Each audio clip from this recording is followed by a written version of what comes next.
How powerful is Cox Internet? So powerful that one day, your daughter will be able to simulate a soccer match against some of the world's best players right from your backyard.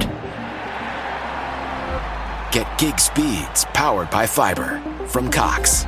It's internet built for tomorrow, today. Internet delivered through Cox's hybrid fiber coax network. Speeds vary and are not guaranteed. Cox terms and other restrictions apply. Why?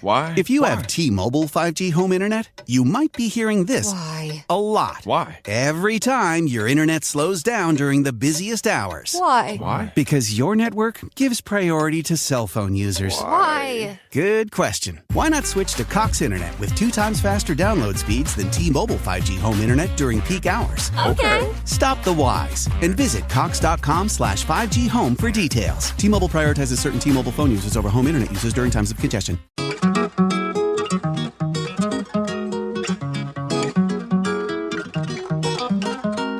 What is going on, you travel lovers? I hope you have been well, because I sure have been. This is your host, Daniel Falonipe from the Inspired by Freedom podcast. I'm excited to bring you episode 8 of this podcast. As you very well know, this is where I talk travel with new and experienced digital nomads and entrepreneurs with the hopes that it inspires you to begin living fully and doing the things that make you come alive. In this episode, I spoke at length with my guest, Amber Hoffman, a digital nomad who's been traveling for almost 7 years. We talked about life growing up in South Africa, leaving home at a very young age, and even finding love in Vietnam. Can you believe that? Now she's managed to stay on the road for such a long time. She also has a few words of advice for anyone who's considering traveling for a long time, or maybe you want to be a full-time digital nomad. She has some words to help you navigate that space. And even though this conversation happened virtually, we later met up in Sayulita, Mexico, where I am recording this from right now. We had a few drinks and we chatted even more. I enjoyed this episode particularly because at a point I became the quote-unquote guest, where I answered some questions that Amber had for me. Maybe you'll find some insights in those as well. Well, let me leave you to enjoy this conversation, and if you find any value in it, consider subscribing to the podcast anywhere you get yours, whether that's Spotify, Apple, Google Podcasts, and so on and so forth. We are everywhere. So sit back, relax, and enjoy my conversation with Amber Hoffman. I'll see you on the other side.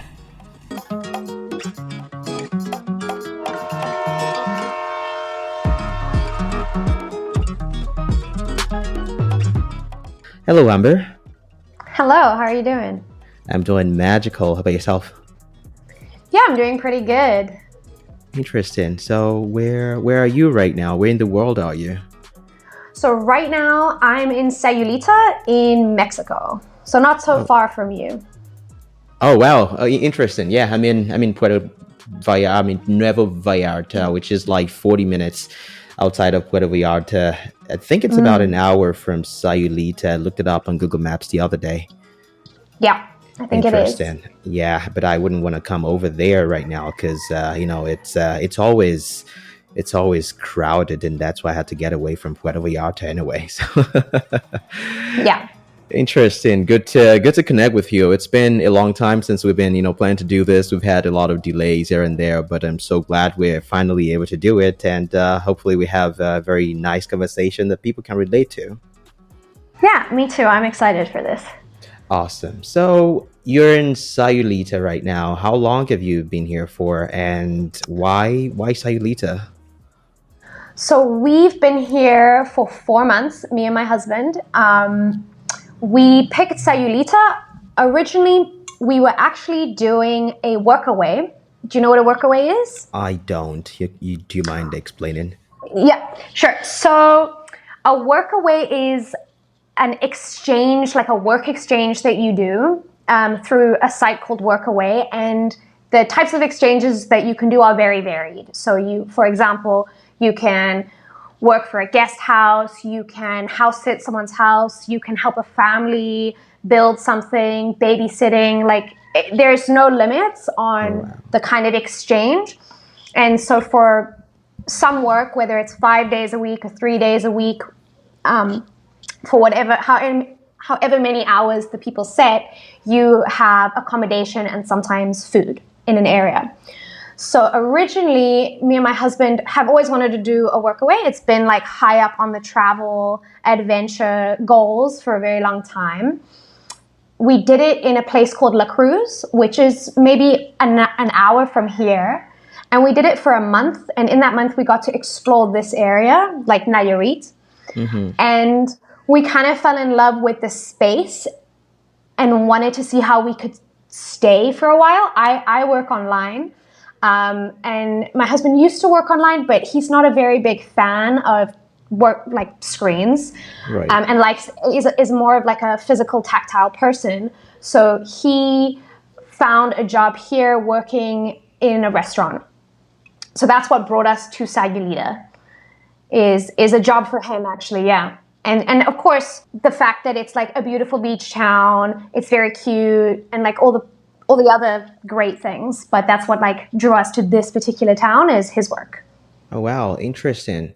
So, I mean, the workaway that you mentioned, it's something like, I believe there's something like Woof or something like that where you can exactly work on, different projects and get like accommodation and, food in return for that. That's pretty interesting. Yeah. And is that originally how you, started traveling? I mean, your way of traveling, so to speak? No, this is actually the first time that we have done, I've ever done it. And so the same for my husband. I think I've always wanted to do it, but I was always a little bit apprehensive because at the time when I was like a single traveler, I was like, oh, what if something goes wrong? Or like, what if it's weird and you're stuck by yourself? But this was a different dynamic. Right. And it was great. So highly recommend it. You should definitely try it. I mean, I'm so intrigued now. So what was it that you do? Were you out sitting, or what was the details, if you can? So what we were doing is help run a guest house, but this guest house was not like a typical guest house. It was more of like a laid back communal housing situation for like old American and Canadian retirees in this tiny little Mexican fishing town. So it was like very random, but our days consisted of 3 hours of work a day, which included like walking the owner's dogs when they needed it, watering all the plants because they had like so many plants, and then like just any general upkeep that they needed on the day. So like maintaining the pool or like cleaning up the kitchen, just these kind of very mundane tasks, but they were kind of fun, It was a very quirky group of people. So it was like a really, really cool experience because we met like the craziest old people. And they like old people are so like, they're so hard in their personalities, like who they are, because they've been that, right, for so many years. And they're just so unapologetically themselves that I was like, right. I want to be like you guys right now. They're so confident in who they are, and I can relate to that so much because my dad before it passed, it was really old. He had me when he was almost close to retirement, for example. So I grew up knowing someone who he was in his 70s and late 70s and close to his 80s, and some of his personality was so very difficult to deal with. I mean, looking back now, it's all, I mean, it all seems funny, but back in the day, we had a lot of, back and forth with each other because I just couldn't understand what was going on in old people's minds, Yeah. But I mean, that's really interesting. So before Sayulita, can you just, tell me a little bit about your background, where you're from, and, how you came to fall in love with traveling? I'm pretty sure this wasn't, you growing up. I mean, travel, has it always been ingrained in your lifestyle, or is it something you developed over time? So originally I'm from South Africa, and when I was a kid, I think 3 times in my childhood I got to travel with my family. My grandfather used to work in the UAE back when like the UAE was still like nothing. And so I got to travel, I think when I was like 12 to the UAE, and then again to Germany and the UK. And I always remember like thoroughly enjoying it because it's just like new experiences, like everything's different. But I think, it's different when you're an adult. So as I got older, I felt quite trapped in a way in my small town. So I come from Cape Town, which is an amazing city and it's super beautiful. But it's very small. It's a nomad's dream. It's incredible, But growing up in any place is different than like visiting it, right? So I always kind of wanted to get away or break away or explore myself on who I am, and felt a little bit confined in my hometown space. And I was always like staying like late up at night when I was like 18, 19, just Googling all the different places you can visit and what you can do and how would I get there and how would I find the money. And then it just kind of happened. So after I graduated from university, I had this 6-month gap before doing my postgrad. And in that 6-month gap, my uncle, who lives in the States, was like, hey, you've got the 6-month gap. It's your 21st birthday. I haven't seen you in ages. Why don't you come do a summer camp experience in the USA? I'll pay for your flights. Wow. And I was like, amazing. The USA was never really on my list, but you're not going to say no to travel, right? Of course. Anywhere. Absolutely. Amazing. And so I went there and I did the summer camp, which was an interesting experience, but I got to like be a different person, or kind of be in a new space and meet people on a blank slate, if that makes sense, right? Yeah. Like no one knows who you are. Absolutely. You can be like, whoever you want. Yeah, like a fresh start for you. Yeah. And I absolutely loved it. And after I finished that, I took the money that I earned from the summer camp, traveled for a little bit in the States, and then I booked a flight to Europe. And I traveled around Europe for a couple months. And when I came back to Cape Town, I was, you're kind of a little bit of a different person. And I was like, I think I can't be here anymore. Right. Like this, like I love it and it's so great to see everyone. But now that I've like gone and seen what can be, I don't know if I want to stay here knowing like the endless opportunities that are outside of this space. And so I stayed in Cape Town for 2 months, and then I went back to Europe. I worked as a bartender in Copenhagen. Then I went back to the summer camp. And after that, I moved to Vietnam. Then I just went everywhere. And I moved to Vietnam, and that's where I stayed as a home base for 4 years. And in that time, I traveled to a lot of different places in Asia. And now I'm here. So that was 6 years ago. Oh, wow. Interesting. So all of this began 6 years ago, and you've been to all those places and seen all of those things. And when you said that you came back and you could not fit in anymore, it felt like you couldn't stay. I feel like we all, feel that way, especially if you've traveled for a little bit. You go back to your hometown or where you call home, and everything just feels different. Were you? Because this is something I'm always curious about, because I've definitely felt this way when I started traveling. Did you feel, was there any type of guilt in your mind when you, returned back home and, felt like, did you feel any type of guilt or just betrayal towards your homeland? Definitely, because, there's this like, I don't know if it's a stereotype or like a thing. Someone comes back from traveling and like suddenly like, oh, they're so cool. They're a different person. Like they got to have all these experiences and now they think they're better than everyone. Right. And that played in my mind. I was like, am I becoming that person? Is that me? Like, I don't want to be that, Right. And I definitely felt that I felt guilty for leaving people behind, leaving my family behind. It was very difficult for my parents, and it actually resulted in us not speaking for like a couple of years because my mom actually just couldn't. Yeah, she couldn't deal with it, and it got. I mean, side note, our relationship was never like the easiest, so it wasn't like coming out of nowhere, but it did, like, my choice to leave did have a whole bunch of uncomfortable spin-offs that I had to navigate through at the same time.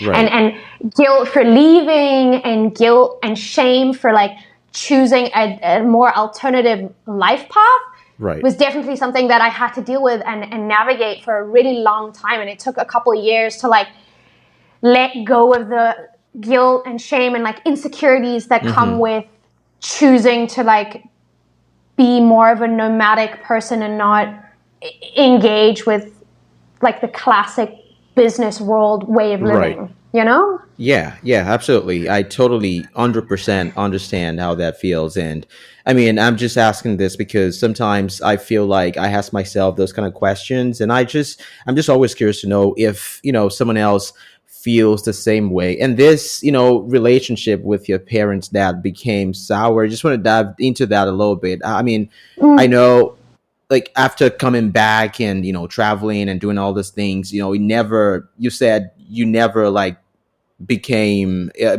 got on talking terms. Maybe your relationship got a little bit sour. Was that because of your decision to not follow a conventional life path? Or what would you say, or what would you attribute that to specifically as it relates to your travel? I think it's twofold. So for me personally, it was one, I think my parents felt abandoned, like I was abandoning them, which is on them. And I think the other part was like, oh, you're not choosing to continue with a conventional life path, and this is a mistake. So that was the big thing. It's like you're throwing your university away. Like, you have so much potential. This is like a waste. This is not a stepping stone. This is you being lazy. This is you being selfish. This is you like not wanting to grow up and things like that. And it was really difficult to hear that from your parents, because you're like, I think about these things when I'm doubting myself, and now you're saying them out loud to me, But my intuition is telling me something different, so I'm gonna stick with it, and I did, and now I feel completely different. But yeah, going back to the struggles that I had with my parents in the beginning, it was largely because they felt like I was throwing my life away. Oh wow, What about for you? Like, did you have to ever deal with any pushback from your family? I love how this is turning into a two-way conversation now. I wouldn't say I dealt with those kind of pushbacks directly because growing up, I was very close with my dad.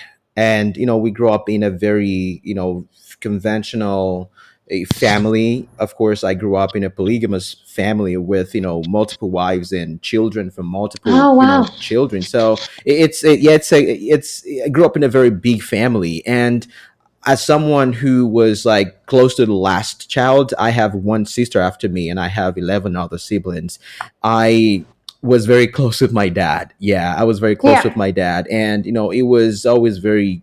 it was the greatest dad ever to me and to all of my siblings. And I felt that bond, very early on, because I would travel with him even before I became aware of my existence.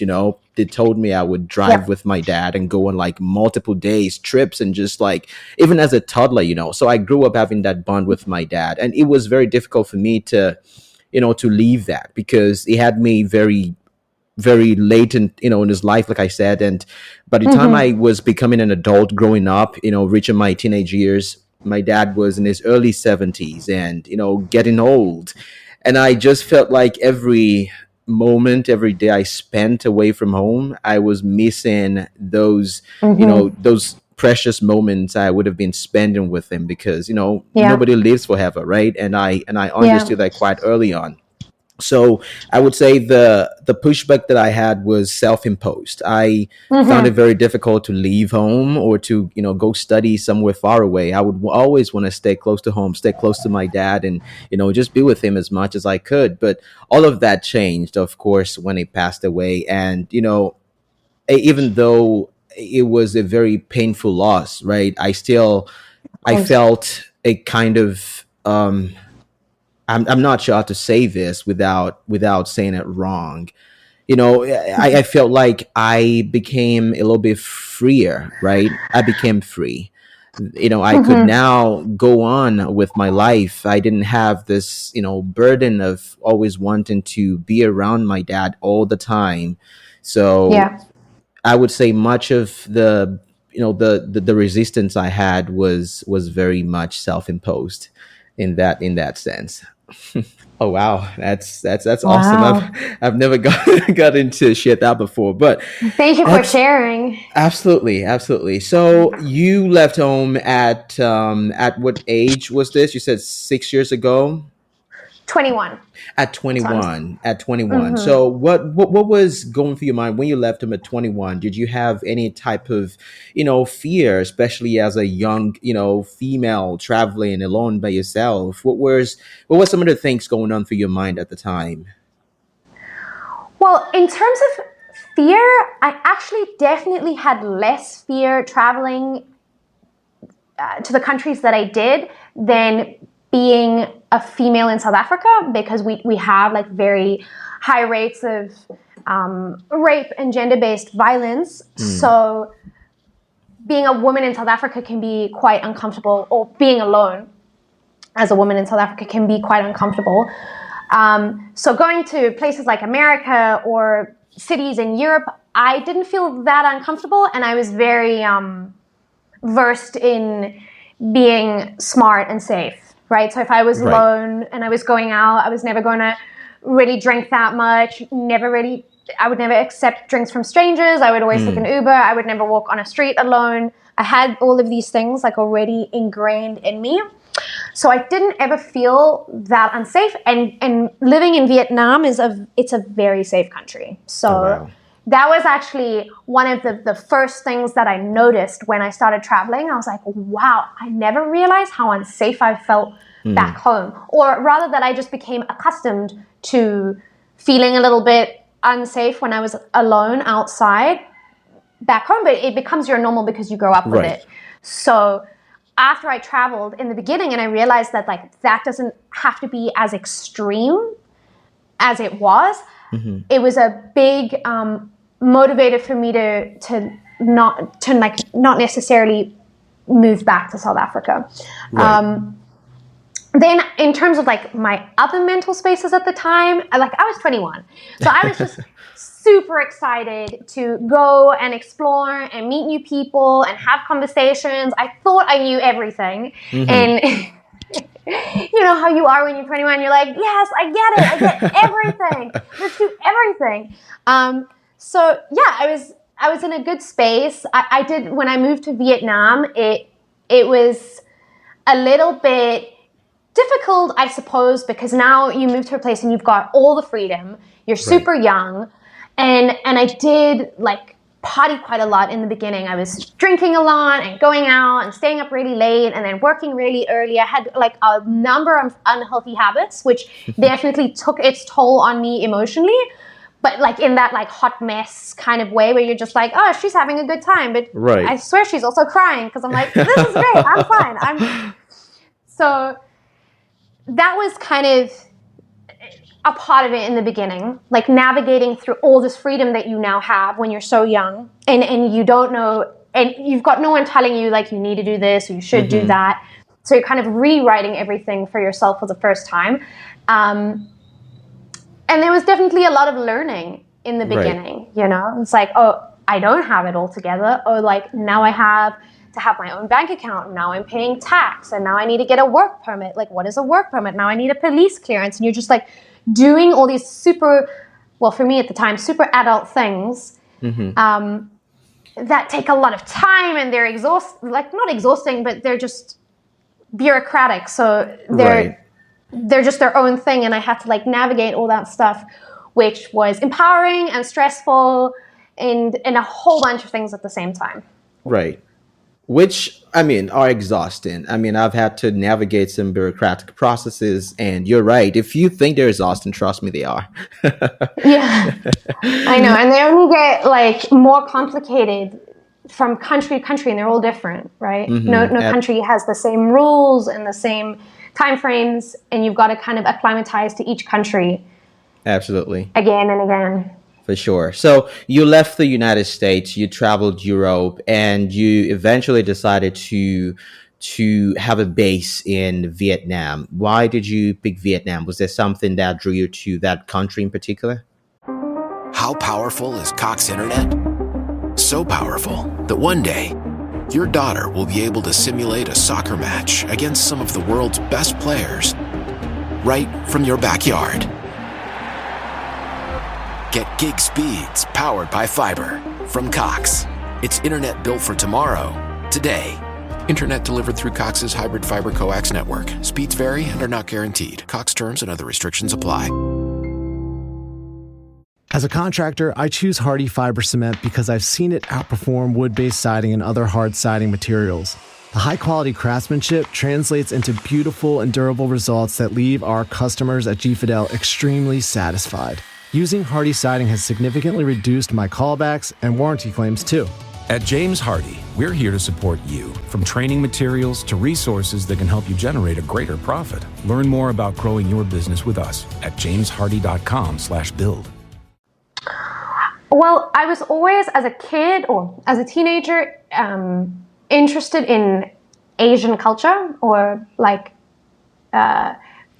not Western life philosophies, right? So like Eastern philosophy or Eastern culture is more orientated to like being in touch with nature, like navigating through or being aware of your impermanence in life, and like Hinduism, Buddhism, all those kinds of things. I was always drawn to those ways of thinking.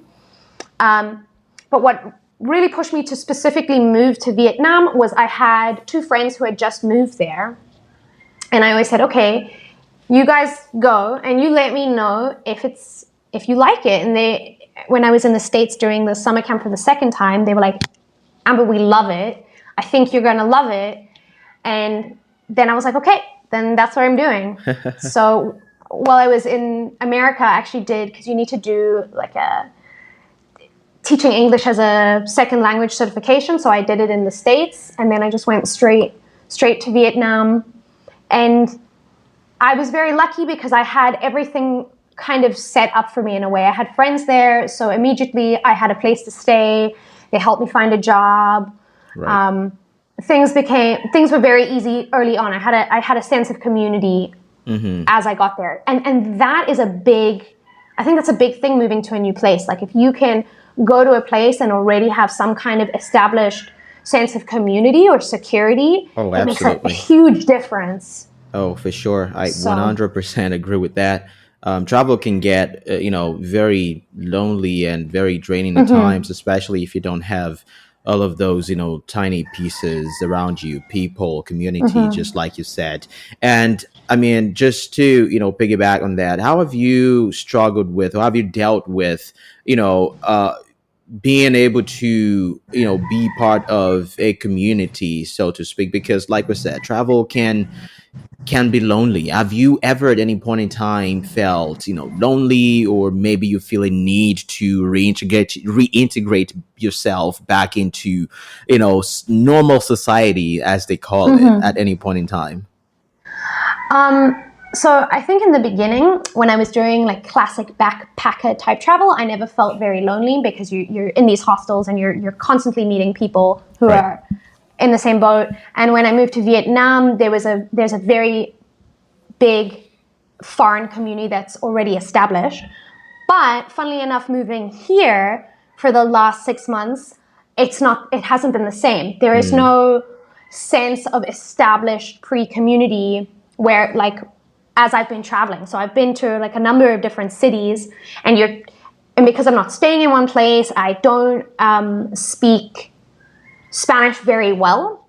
Right. Too, it's definitely isolated me a little bit more, and it's the first time in this travel journey that I've had to deal with kind of feeling a little bit isolated while traveling, and it's really difficult to deal with at times, right? Because at some point you're like, oh, I want to go out, and then you're like, no, it's fine, I'm just gonna stay at home and talk to my friends online. That's like the same thing as being around physical humans, and it's not at all. So that's definitely a part of it, right? And I think traveling gets glorified, and it's amazing, and there is a huge amount of glory to it, but there are these other sides of it that like everyone at some point does deal with. Right. And being lonely and feeling a little bit isolated and not integrated is a part of it. And that's actually half what I've been dealing with at this point. Less so now, because it gets a little bit better as you get more comfortable in your space and you slowly come out of your shell. Right. Yeah, but it's not always easy. Oh, yeah. I mean, totally agree with that. I mean, I had a little episode when I was in Mexico City, because prior to traveling Mexico City last year, I hadn't traveled a lot in about 4 years. So I, wanted to travel to Mexico just to begin very slowly again and see how I liked it, right? So I got to Mexico City. I've been learning Spanish for about 7 weeks prior to my trip, and everything was looking good. I was so excited to come here. But then I got on the plane, and this woman was sat beside me and asked me if I spoke Spanish. She said, something. She said, I think, ¿sabe español? I'm like, oh, sí, sí, sí. Then she went on like in Spanish, and at that point, my soul was shattered, because I I thought I knew Spanish. I thought I would be fine, but then I realized that it's so much different in the real world. And my 7 weeks in Mexico, I probably enjoyed the last 2 weeks, but the first 5 weeks were very difficult, because one, language was a difficult thing for me to to navigate, and because of that, I would rather stay indoors and just work rather than go outside and go, mingle with people and socialize. So that's, some of the things that you have to deal with, coupled with, I think I spoke to you about this a few days ago, with the Airbnb issues that I've been having for the last, couple of days. So all of those things combined can make travel very not so interesting. So to your point, it's very glorified, but most of the time it's not as we see it online. Yeah, definitely. Awesome. So go on.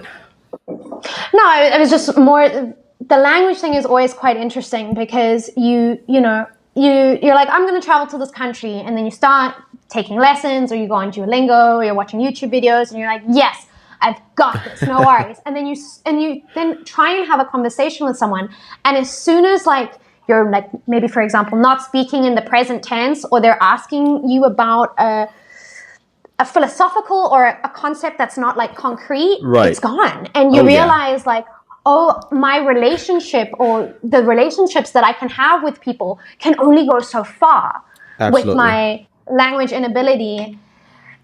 And yeah, it's something to like bear in mind when you pick places to travel. Yeah, absolutely. I think this, a lot of people listening to this will also, find lessons, to inform the travel decisions, whether they've been doing it for a long time or they just want to get back into it. You need to, especially if you're starting afresh, if you're very fresh at this travel thing, you want to pick places where you'll feel comfortable, because you don't want to get 2-3 weeks into your journey and you realize that because of language, you think travel is all that bad. You think it's not for you, quote unquote. And that's what happens to a lot of people. I've read a lot of blog posts and YouTube channels where people feel like, say something like, what, digital nomad lifestyle is not for me. And what I see or what I hear from that is you have your expectations way higher then Yeah. you get out into the world and your expectations are, destroyed massively. So that's what I see people, the mistakes Yeah. I see people make. And, that's some of the things I, just want to touch on with these conversations I have with people, just to set the right expectations pretty much, you know. Yeah. So you are in Vietnam. You were in Vietnam for many, many years, and now you are in Mexico. Obviously, you're not alone in Mexico. At what point did that change for you, or was this the plan all along? To find someone, to fall in love, and eventually get married and travel the world together, sail into the sunset. That was definitely never a part of the plan. Like, looking at back in hindsight, I'm like, I can see how that could be a part of my plan, but that was never necessarily a part of the plan. I had always, at some point, well, it changed a lot. When I was in Vietnam, I was like, I would love to stay here for the rest of my life. But given that Vietnam is a communist country, it's very difficult for foreigners to like root there for the rest of their lives. So that changed.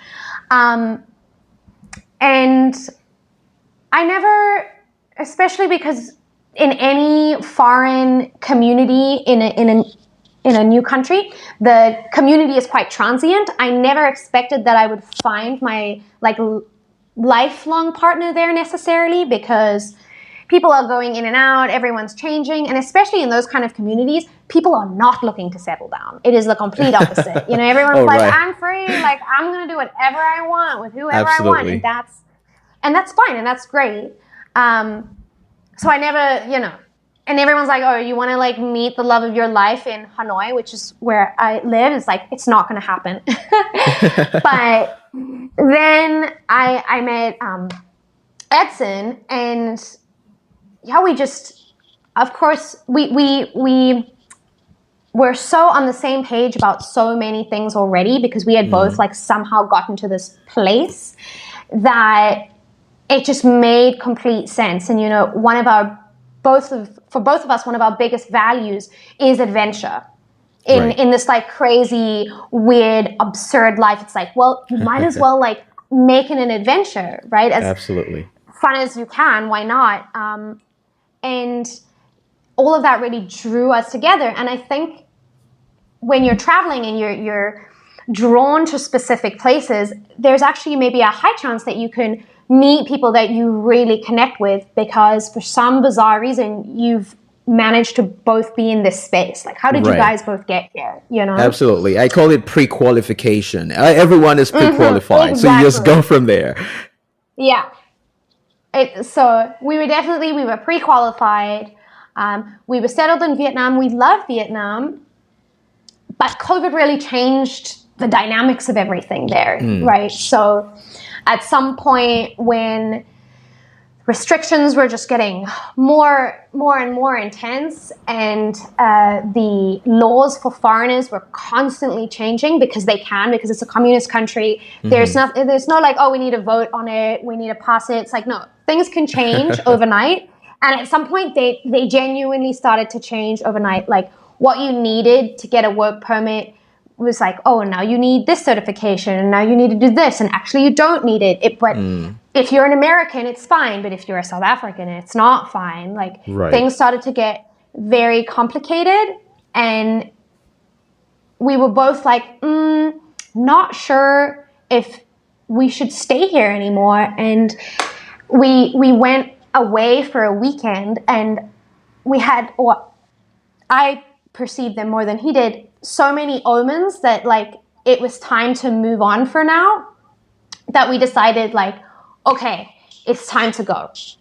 And before we had met, I had always had the plan to move to Berlin, and he had always had the plan to move to Europe, to cycle the whole of Europe. So we had both had this plan to move to Europe, but it was not viable at the time, because immigrating to Europe is an expensive, lengthy thing that needs a lot more, like it needs planning. A lot of planning and saving and calculating, and tell me about it. It needs things, right? And so we were like, let's move to Mexico for now. Like, let's move to Mexico. Let's meet your family. Because that needed to be done. Like, that was on the cards anyway. And with COVID coming about, it's now made traveling a little bit more. It's made traveling different. So now, in the past, I saw it like, oh, if we want to go like meet your parents, we just go to Mexico and then we come back and then we can just jump around.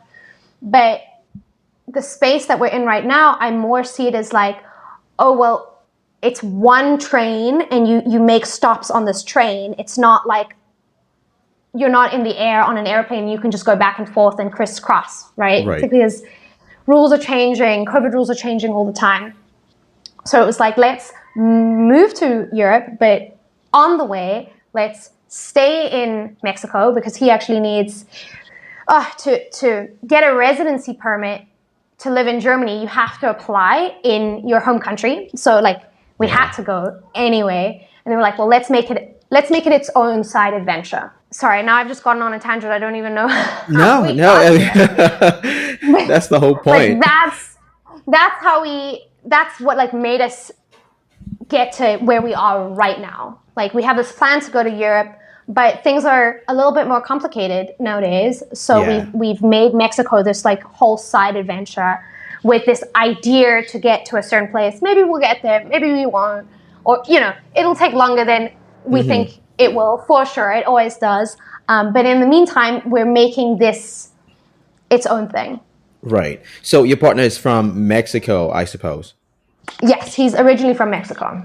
Oh, interesting. So you definitely do have some restrictions when it comes to traveling, with visas. I mean, as a South African, I reckon there isn't a lot of places you can go. Like you can't just pick up and go like an American would, for example.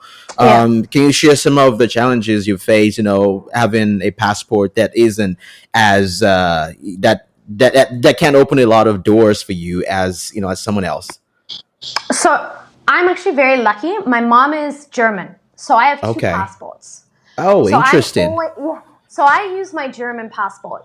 But for example, if I didn't have my German passport and I wanted to move to Mexico at this point, I could not. Wow. Because to move to Mexico on a South African passport, there are a whole bunch of things that you need to prove. Right. You need to prove that you have X amount of money and you need this amount of bank statements and that you need a whole bunch of things. And all of those things you need to come from the South African embassy. And now our embassy, the South African embassy, is not like, it's not up to speed for like where the world is internationally. Not very functional, travel. I would say. It's not very functional. So the passport dynamics are a whole thing on their own. Like that's like its own podcast. Like the politics of your passport. Absolutely, and it's ridiculous. I mean, and I think about it, and I feel like why should I be punished because I hold a passport from a different place? Like it's so unfair. But what can I do? Yeah. I mean, I can only. It really is. And it advances certain people and disadvantages others on a global scale. Absolutely. I mean, it's like this is structural oppression. Right. On a big scale, like you can't deny that. Yeah, I mean, you can't get business done, and the guy next to you can get it done, even though he's not as qualified as you are, and so it's a whole beast on its own. But I mean, I'm grateful that I can even do what I do and be travel at least to the extent that I am doing it right now. Would you have done anything differently? Looking back at your journey up until this moment, whether that's, in your teenage years or your early 20s and, some of the decisions that you made, while traveling around, would you have done anything differently to put you in a different spot? I don't think so, because I feel like everything I did or didn't do led me to where I am now. And I am very happy with where I am and who I am at this point. It wasn't always easy, And there was a lot of navigating and learning, but I think I wouldn't really change anything, just because I feel like everything builds on each other. Absolutely. Right? I didn't end up using the degree that I studied in a professional sense. So I studied psychology, but I don't regret studying. I think it was an important experience in its own to do that at the time, and I'm happy that I did that before I went traveling, because I'm unsure if I would have come back and done it, or I would have come back and done it and then my path would have been completely different. And I'm happy with where I am right now. I think no, not really, because anything that was difficult was a learning experience. Anything that I had to go through that was unpleasant, I went through and then learned from and took some positive things from it. Right. What about you? Now I'm just interested, do you? Maybe I do have that, I just haven't thought about. I mean, would I have done anything differently? I mean, I think, for people like you and I who have, I guess, chosen a path like we have, we kind of are very content. We're very content people. We don't always look back in regret. And I think that is the same for me. Of course, did I wish that some things would have happened differently? Yes, I wish they would have happened differently. But if I look back and, look at where I am right now and where I may end up, I just feel like, like you said, things build upon each other and they put you in that spot that you are right now. I don't believe in coincidences to start with. I think, everything happens for a specific reason. And if there wasn't a bigger agenda or a bigger, thing, maybe a God or universe, whatever you want to call it, at the helm of things, what is happening right now would not even be happening at all. So looking back, I wouldn't change a thing as well. But did I wish that some things were different? Yeah, maybe. I wish I had a different passport, but still, but I don't, and that's okay. It's taught me resilience, to, be stronger, to, go for things that I want, even though it's not going to be, placed on my lap. It's not going to come easy for me, but I've still gone for it anyways. So yeah, that's the simple, not so simple answer to that. Interesting. No, for sure. Yeah. So quick question for you. So if you would, just sit down with anyone right now who's listening to this, maybe they're just thinking about, travel. They've been reading blogs and watching YouTubes and just thinking about travel, maybe, toying with the idea. What would you say to them? Or maybe not necessarily travel, maybe just going on a non-conventional path, that they truly want to go on, that is different for what everyone is, pushing them towards. What would you say to that person?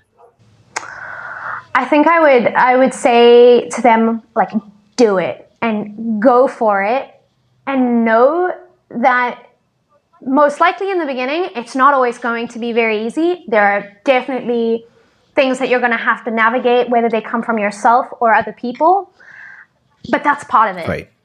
I think following your intuition in life is very, very important. And the moment that you let external forces reason you out of what you feel like you want and need to do in your life, you lose touch with yourself. So don't lose touch with yourself. If you want to do it, if you're thinking about it, go and do it. You're never going to regret it, whether it's a positive experience, whether it's a negative experience, which, no, I can't speak for everyone. I'm going to say it's never going to be a negative experience, but I don't know. You can always learn something from it, and that in itself is a good thing. Right. Absolutely. And one thing I always, reference when I think about that specific question is, this statement made by Jeff Bezos in one of his interviews when he was about to start Amazon. And he had a very cushy job, making good money, building a life for himself. And, he Yeah. had this idea of selling books online, on this internet that is so unproven that nobody even knows about. And he has this idea of selling books on that internet. I mean, it's bad enough if you want to sell books in your garage, but sell it on a platform that nobody uses. Like, who does that? Yeah. But then he asked his boss, and his boss was so confused about that idea. Then he said he asked himself, if he looked back in 20 years, 30 years, so at the end of his life, if he looks back, the question he's going to ask himself is, am I going to regret not doing this in the future or when I look back on my life? Yeah. And if the answer is yes, go do it. 100%. Like, if you ever think you're gonna wonder, like, what if at some point in your life, go and do it. Go see it. And if you decide it's not for you, then you've done it. Absolutely. And then you can go back and like reintegrate with your newfound sense of self, right? Whatever that is. Maybe it's telling you do want to stay where you were originally, and that's fine. Now you know, and you're never going to regret that. So either way, like, you come back or you stay where you are in this travel space, knowing that this is what you intuitively want for yourself. Right. Amber, thank you so much for having this conversation with me. Yeah, thank you. This was really fun. Absolutely. And are you active on any social media? If people want to get in touch with you, how can they do that if you're open to it? Yeah, I have an Instagram. It's called Apple Tree Amber.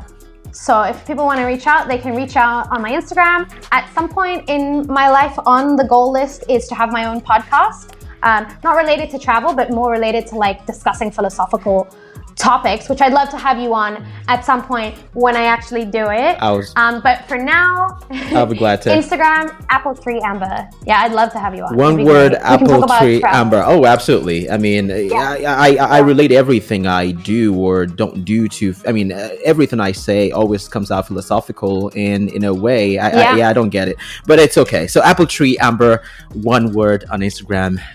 Go follow her, send her a message if you have any questions about travel. Again, thank you so much, Amber, for joining. Appreciate you. Thank you. Yeah, appreciate you too. Absolutely. I'll talk to you soon.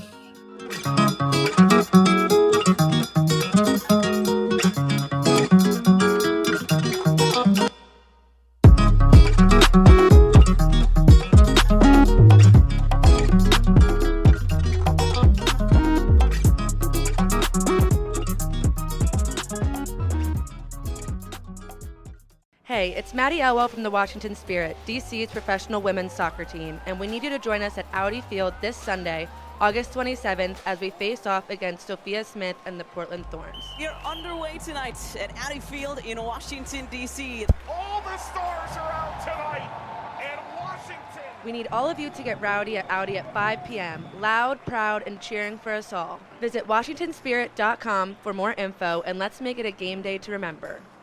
Match believes that adults date better because when you date as an adult, you get to be a little irresponsible with really responsible people. Rip the clothes off someone who actually knows how to put them away. Fall stupidly in love with someone who's actually really smart. Forget being hot. Get them to ugly laugh. Ready to crush on someone who makes you feel whole? If you know who you are and what you want in a relationship, Match is the place for you. Adults wanted. Download the Match app today.